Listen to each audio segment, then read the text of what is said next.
Hasil rapat perdana Board of Peace atau Dewan Perdamaian menyatakan Indonesia ditunjuk menjadi wakil komandan pasukan stabilisasi internasional atau ISF yang baru dibentuk di Gaza. Kemudian bagaimana Indonesia bisa mengemban tugas ini dan bagaimana perdamaian ini bisa terwujud. Kita akan bahas bersama dengan sejumlah narasumber yang akan bergabung saudara di sambungan daring. Yang sudah bergabung bersama kami ada dosen hubungan internasional Presiden University Teguh Reza Syah. Selamat pagi Pak Teguh. Selamat pagi, salam dari Presiden University.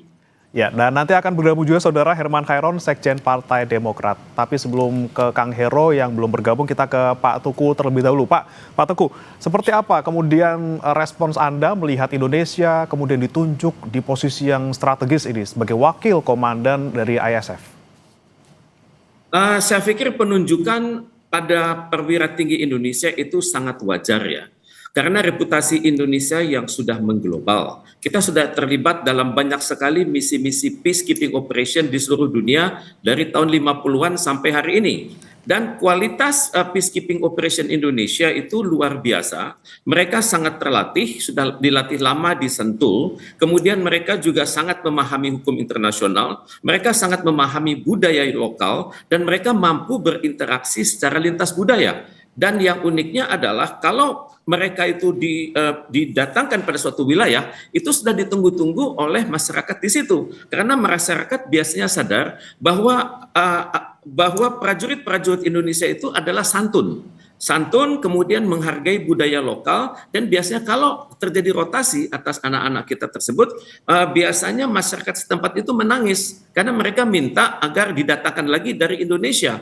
Dan uniknya, kalau terjadi berbagai peristiwa yang melibatkan masyarakat lokal, biasanya mereka minta boleh bantuan pada PBB selama ini ya, tapi khusus di operator di lapangannya orang Indonesia. Karena mereka tahu orang Indonesia itu bersikap adil, orang Indonesia itu bersikap santun dan menghargai masyarakat. Jadi ini adalah hal yang lumrah terjadi. Saya tidak terkejut ketika Donald Trump mengatakan akan meminta atau Indonesia untuk mengirimkan seorang wakil dari ISF, dan Pak Presiden Prabowo Subianto sudah mengatakan saat ini sedang memilih dan selanjutnya akan menunjuk, dan hal ini tidak sulit karena saya perhatikan kaderisasi di TNI itu sudah berjalan berdasarkan prinsip-prinsip meritokrasi. Jadi mereka naik ke atas itu dengan proses berjenjang. Kemudian mereka juga sudah mengikuti pendidikan pelatihan yang sangat bagus di level sekolah staf dan komando, Angkatan Darat, Angkatan Laut, dan Angkatan Udara, dan selanjutnya masuk ke level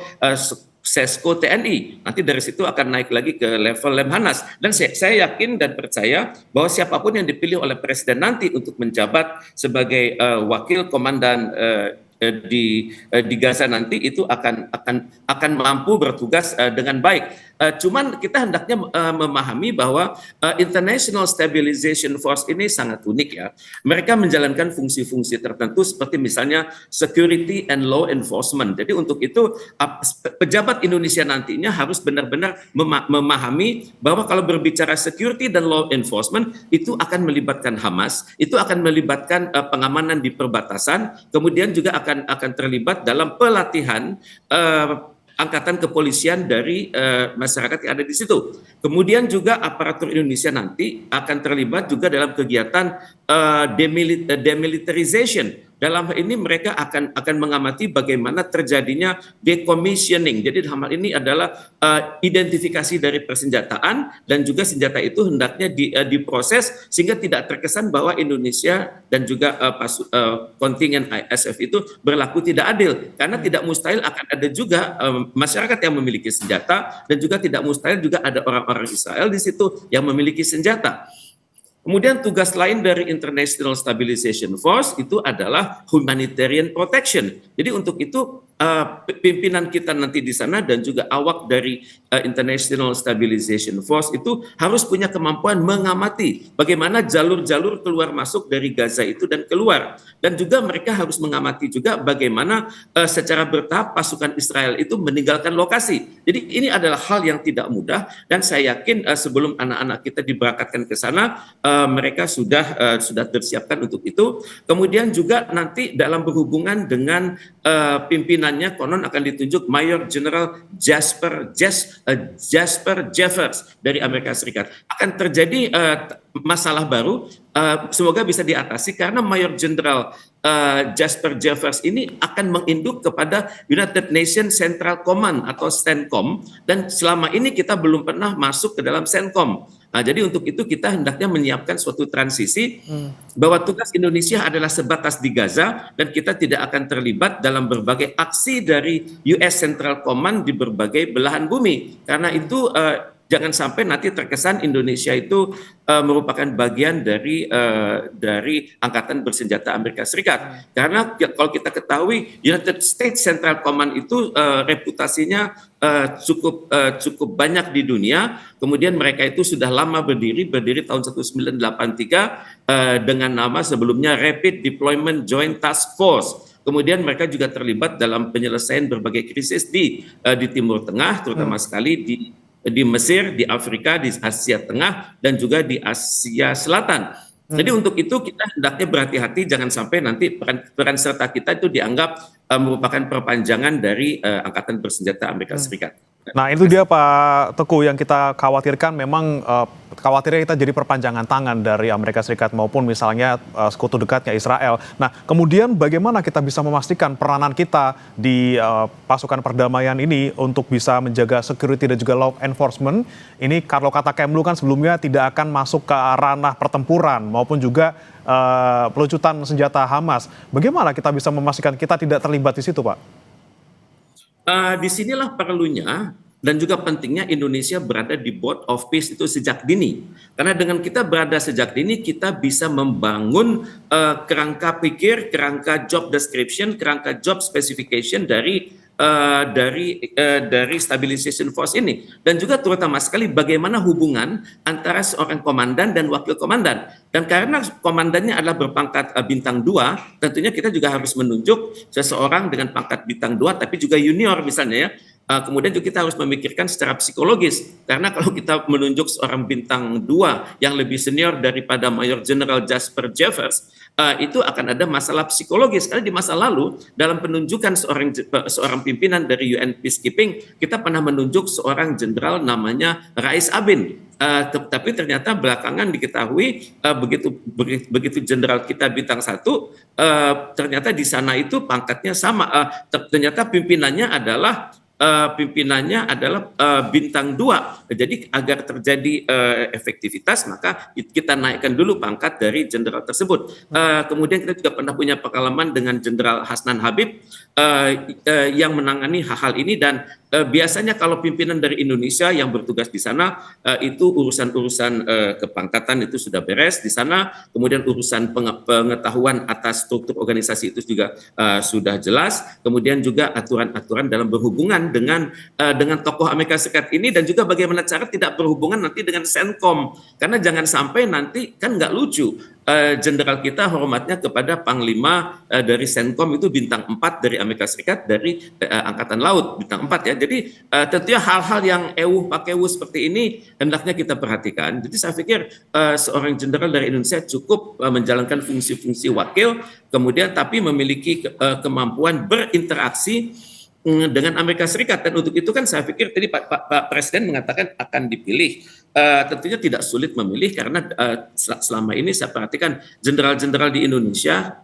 itu sudah terbiasa mengikuti program-program pelatihan di Amerika Serikat. Misalnya di Fort, namanya Fort ya, Fort Leavenworth, Fort Bragg. Kemudian itu sudah biasa kita perhatikan misalnya di masa lalu. Pak Prabowo sendiri pernah berlatih di Pangkalan Amerika Serikat, kemudian Presiden Susilo Bambang Yudhoyono pernah juga berlatih di sana, dan biasanya perwira Indonesia kalau berlatih di luar negeri itu rankingnya selalu tinggi, karena memang kita memilih prajurit-prajurit dan juga perwira-perwira yang sangat berkualitas, karena mereka membawa nama baik bangsa Indonesia. Jadi saya tidak kaget kalau nanti ada wakil komandan dari Indonesia itu akan berperan sangat aktif dalam berbagai forum-forum internasional di lingkungan International Stabilization Force dan juga di lingkungan PBB selanjutnya. Menunjukkan komandan yang pas ini juga harus diperhatikan tentunya untuk tadi menjaga keseimbangan antara komandan juga wakil komandan di ISF. Sudah bergabung bersama kami Sekjen Partai Demokrat Herman Hairon. Selamat pagi Kang Hero. Pagi, selamat pagi. Ya, Kang Hero, tadi kita sudah bahas terkait bagaimana peran dari Indonesia nantinya ketika kita sudah menjadi nih wakil komandan dari ISF. Kalau menurut Anda sebagai partai pendukung pemerintah, seperti apa penunjukan Indonesia ini? Ya, saya kira ini sebuah penghargaan dan diplomasi yang luar biasa. Pak Prabowo tentu memiliki sesuatu atau strategi hubungan luar negeri yang baik. Tentu dengan dasar bahwa kita memiliki politik bebas aktif dan terus menjalin hubungan baik. Dan ini adalah sebuah komitmen ya, bahwa kita bisa menunjukkan bukan hanya pada tataran diplomasi, tapi dengan kesiapan Pak Prabowo dengan 8.000 personil, bahwa ini adalah komitmen pasukan perdamaian, both on ground, yang menurut saya bisa menunjukkan bahwa Indonesia tidak hanya berbicara, tetapi juga menunjukkan kesiapannya. Bahkan ini merupakan wujud terhadap keinginan Indonesia yang ditunjukkan oleh Presiden Prabowo Subianto sebagai bagian dari solusi dua negara. Kalau tentu nanti ke depan pasukan ini bisa menjaga perdamaian dan pada akhirnya kemudian bisa mewujudkan dua negara yang merupakan solusi terbaik dari Palestina, tentu ini juga akan menjadi sebuah perjalanan sejarah. Kemudian juga ini adalah merupakan bagian kepercayaan dari berbagai negara, ya, terutama Amerika, yang saya kira Pak Prabowo karena pernah lama juga di Amerika, tahu bagaimana sesungguhnya memimpin sebuah pasukan perdamaian, dan Indonesia punya pengalaman panjang lah untuk itu.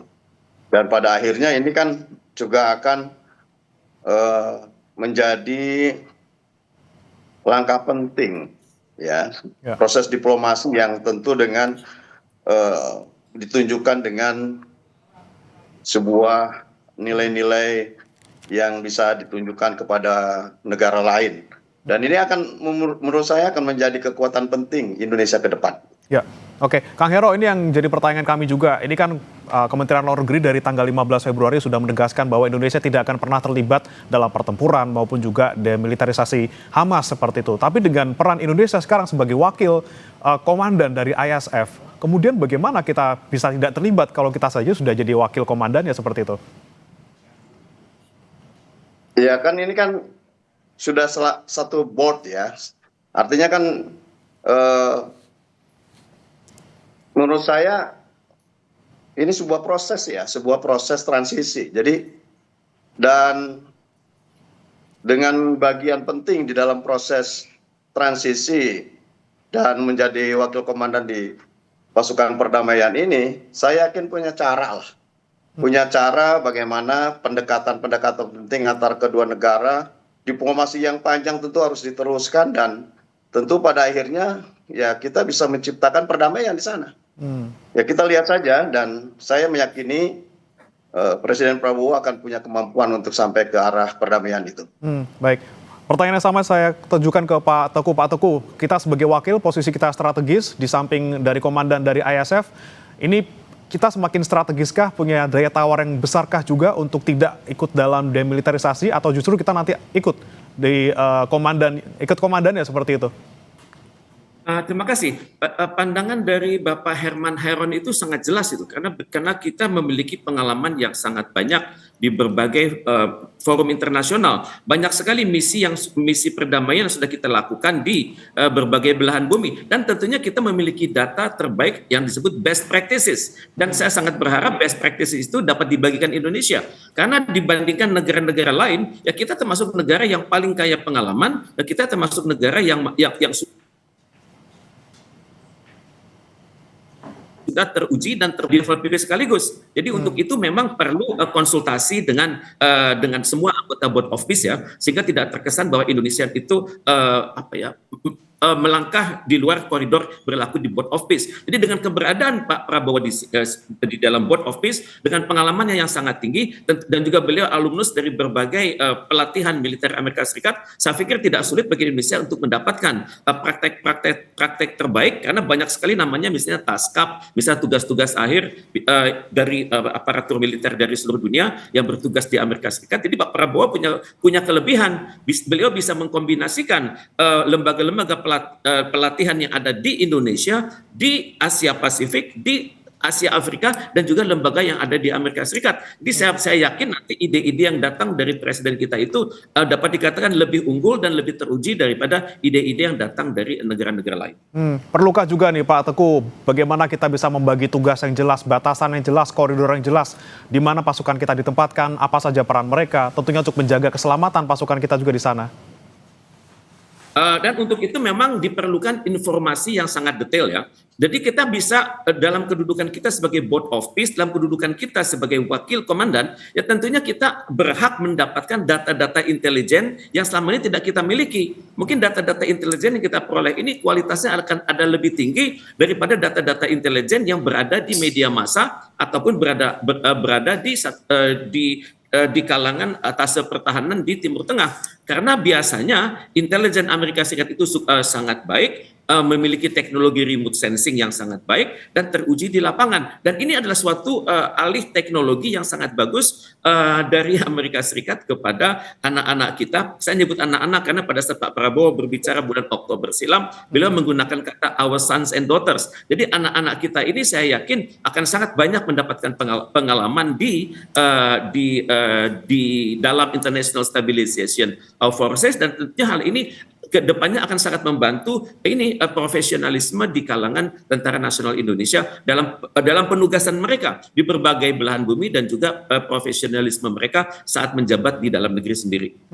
Baik, informasi intelijen sebagai wakil komandan ISF tentunya akan didapatkan Indonesia, tapi saya mau ke Kang Hero. Kang Hero, dengan kita sebagai wakil lagi-lagi gitu ya, dengan banyaknya informasi intelijen yang bisa kita terima, kemudian juga bisa memastikan posisi-posisi kita di mana saja, batasan-batasan kita di mana saja. Ini bagaimana kita bisa menjamin keselamatan pasukan kita di sana, Kang Hero? Ya, kita bisa melihat dulu ya dari sebuah tujuan bahwa apa yang hari ini diberikan kepercayaan kepada Indonesia ini merupakan keberhasilan dalam penguatan soft power dan kepemimpinan global. Ini dulu yang penting. Dan tentu yang kedua, kita lihat dari komitmen Presiden Prabowo bahwa dengan mempersiapkan personil yang profesional dan kemudian memberikan kepercayaan tingkat internasional pada hari ini karena dijadikan sebagai wakil komandan, dan tentu ini merupakan sebuah kepercayaan yang bernilai dan dipandang bahwa Indonesia ya cukup mumpuni dalam posisi menjadi sebuah negara yang mampu untuk menciptakan perdamaian dunia. Peran aktif ini tentu akan memperkuat posisi Indonesia dalam forum-forum multilateral lainnya, termasuk menurut saya dalam upaya bagaimana mereformasi Dewan Keamanan PBB di masa depan. Dan ini merupakan langkah maju lah gitu ya. Dan bagaimana teknisnya nanti tentu berkaitan dengan tingkat keamanan dan lain sebagainya. Ini kan bukan hanya menjadi tanggung jawab Indonesia, tentu ada beberapa negara yang telah bergabung di Board of Peace yang tentu juga di dalamnya ada Amerika Serikat, kemudian ada Israel dan lain-lainnya yang tentu akan membawa hal-hal yang lebih penting kepada meja perdamaian. Dan kita berharap bahwa dengan adanya pasukan perdamaian ini bukan berarti kemudian kita terjun dalam sebuah konflik peperangan, tetapi justru dengan adanya ini adalah merupakan transisi pemerintahan menuju kepada pemerintahan yang teknokratis dan berjalan dengan damai, dan pada akhirnya kita bisa mewujudkan two-state solution. Oke, tadi juga sempat saya bahas bersama dengan Pak Teguh soal siapa kira-kira pemimpin ataupun komandan yang tepat untuk bisa memimpin Indonesia sebagai wakil komandan ISF di Gaza. Kalau menurut Kang Hero nih sebagai partai pendukung pemerintah, ada nggak nama yang diusulkan ataupun misalnya pandangan terkait dengan siapa komandannya? Saya kira banyak pilihan ya, dan tentu kalau melihat dari perjalanan sejarah, Pak SBY sendiri pernah menjadi komandan pasukan perdamaian di beberapa negara yang saya kira dari pengalaman-pengalaman panjang kemudian bisa didiskusikan dengan Pak Prabowo yang juga punya pengalaman panjang di dalam dunia militer dan bisa menilai sesungguhnya siapa. Tentu ini kita serahkan saja profesionalitas kepada pimpinan negara ini untuk menunjuk siapa yang tepat untuk bisa memimpin pasukan perdamaian dari Indonesia dan tentu akhirnya ini bisa mewujudkan misi negara bersama dengan negara-negara lainnya yang pada akhirnya bisa menciptakan perdamaian dunia. Oke, baik. Tentunya selain soal jumlah pasukan yang akan dikirim ke sana, tentunya kita juga bicara soal biaya, tentunya biaya yang kita harus keluarkan untuk bisa mengirimkan pasukan kita ke sana. Bagaimana kemudian dari Partai Demokrat melihat kemampuan kita sebagai sebuah negara di Indonesia yang mungkin punya fiskal yang sedang terjepit juga sekarang. Bagaimana Kang Hero melihatnya?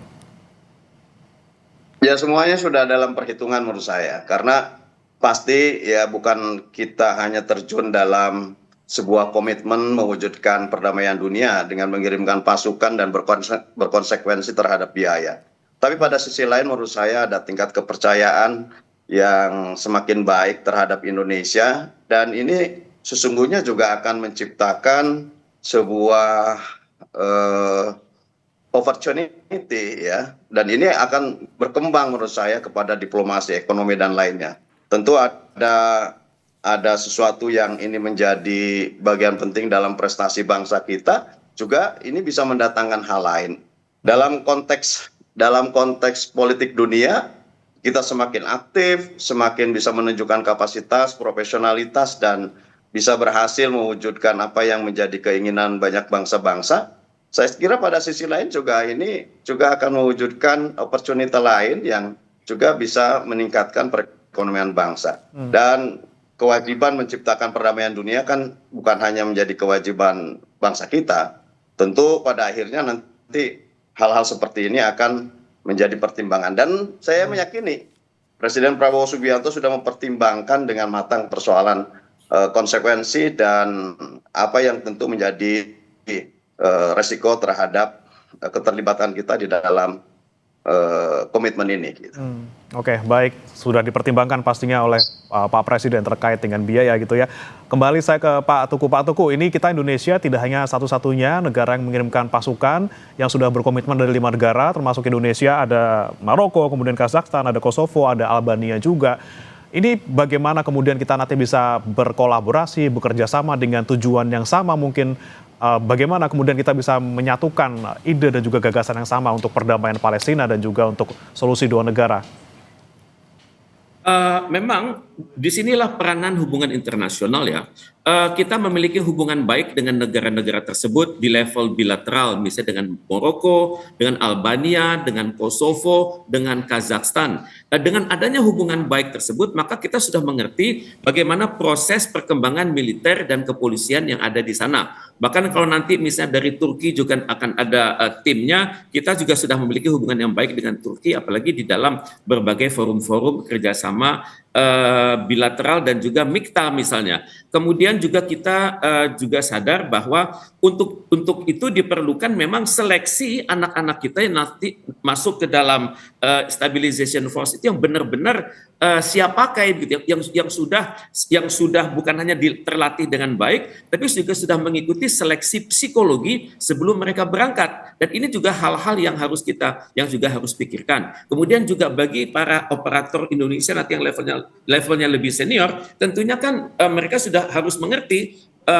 sehingga tidak perlu belajar lagi begitu karena pelatihan di Sentul itu sudah sangat bagus. Jadi nanti mereka sudah mengerti bagaimana yang namanya transisi pemerintahan, kemudian bagaimana prosedur bekerja secara damai dan juga mereka sudah siap dari segi profesionalisme. Mereka sudah terlatih secara meritokrasi dan juga mereka sudah juga memenuhi kriteria kapabilitas dan akseptabilitas. Jadi ini yang harus kita yakinkan pada diri kita sendiri, bahwa anak-anak kita yang berangkat nanti itu sudah siap pakai, sudah siap berinteraksi secara lintas kelembagaan, dan juga taat pada hukum internasional, dan benar-benar mampu menerapkan nilai-nilai luhur Pancasila di lingkungan yang baru tersebut. Karena lingkungan baru tersebut tidak aman-aman saja, itu kita berhadapan di satu lingkungan di mana masyarakatnya, satu keluarga itu pasti ada beberapa orang yang sudah meninggal, pasti ada mereka yang menyaksikan bagaimana anak kecil itu meninggal, mereka sudah melihat juga bagaimana bom itu bekerja.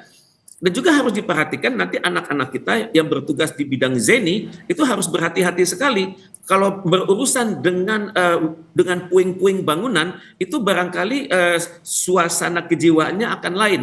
Kemudian juga di bekas-bekas wilayah yang sudah dibom tersebut, tidak mustahil itu masih ada bom yang bekerja. Kemudian juga tidak mustahil masih ada sisa-sisa kimia yang sangat berbahaya. Jadi untuk itu mohon Indonesia benar-benar mempersiapkan tim Indonesia sehingga benar-benar siap datang ke sana dan siap bertugas dan siap untuk berprestasi. Dan untuk itu saya berharap ini merupakan suatu lahan buat diplomasi publik Indonesia di level internasional. Karena belum pernah kejadian kita datang kepada suatu misi yang luar biasa ini, dan yang masih banyak dipertanyakan oleh kalangan PBB sekaligus.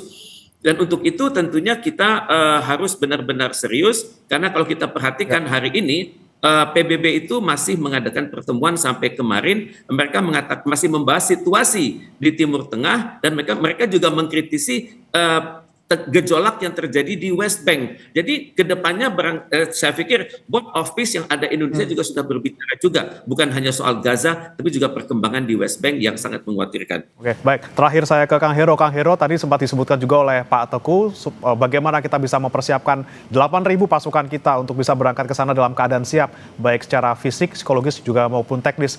Masukan Anda untuk pemerintah? Ya. Semoga ini bisa dijalankan misi ini dengan baik, ya, dan tentu ada manfaat penting bagi kita. Bagaimana dengan pengiriman pasukan dengan skala besar ini akan memberikan keuntungan teknis pertahanan bagi nasional kita, dan tentu pengalaman operasional personel TNI akan mendapatkan pengalaman yang sangat berharga, karena di sana akan kita dihadapkan dengan pengelolaan zona konflik yang kompleks dan berteknologi, dan tentu pengalaman ini akan menjadikan hubungan baik dengan negara-negara lain dalam meningkatkan akses akuisisi terhadap alutsista yang lebih modern. Ini penting gitu ya, dan pengalaman ini tentu akan menjadi pengalaman berharga, akan tercatat dalam sejarah, dan mudah-mudahan ini adalah jalan terbaik menuju kepada pembentukan two-state solution yang pada akhirnya Indonesia berperan aktif, dan pada akhirnya juga akan memberikan kepercayaan dunia Indonesia bagian penting di dalam percaturan dunia internasional. Dan mudah-mudahan ya bisa didukung penuh oleh negara-negara yang saat ini terlibat langsung di dalamnya, dan pada akhirnya pengiriman pasukan perdamaian bukan untuk berperang, tetapi tentu untuk bisa mewujudkan sebuah transisi pemerintahan yang teknokratis, dan tentu pada akhirnya bisa menjadi negara yang damai, menciptakan sebuah hubungan baik antar negara, dan pada akhirnya Indonesia bisa mendapatkan manfaat dari semua ini. Itu yang kita harapkan bersama-sama. Indonesia apapun posisinya, apapun jabatannya, dan apapun seberapapun besar perannya, ini adalah konsisten untuk mewujudkan perdamaian di Palestina dan juga mewujudkan solusi dua negara. Terima kasih Pak Teguh Reza Syah, pakar hubungan internasional Presiden University, dan juga Kang Herman Hairon, Sekjen Partai Demokrat, sudah bergabung bersama kami di Sapa Indonesia Pagi. Selamat pagi.